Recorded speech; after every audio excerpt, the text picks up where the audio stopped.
Do you know much about the story of Prophet Moses, Musa, peace be upon him?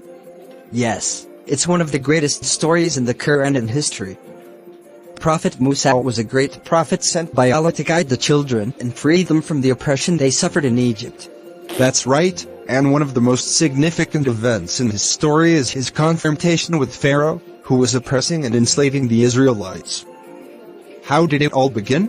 The story began when Pharaoh ordered the killing of every male child born to the Israelites, fearing a prophecy that said his kingdom would fall at the hands of one of them.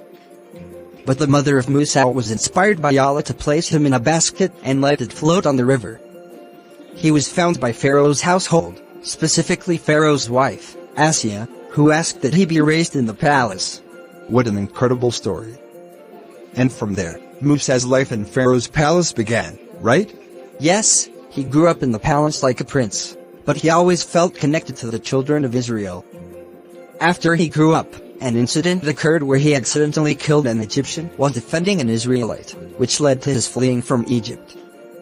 He went to Madian, where he married and lived for a while before Allah gave him his mission.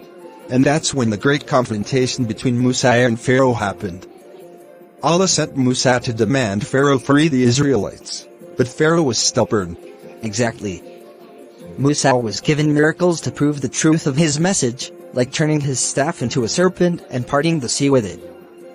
But Pharaoh continued to deny him, which eventually led to Pharaoh and his army drowning in the sea when Allah saved Musa and his people. The story is full of lessons, especially in patience and trust in Allah, and how tyranny and oppression never last, no matter how long they endure. Yes, it's truly a story that teaches us much about faith in Allah and how real strength comes from trusting Him.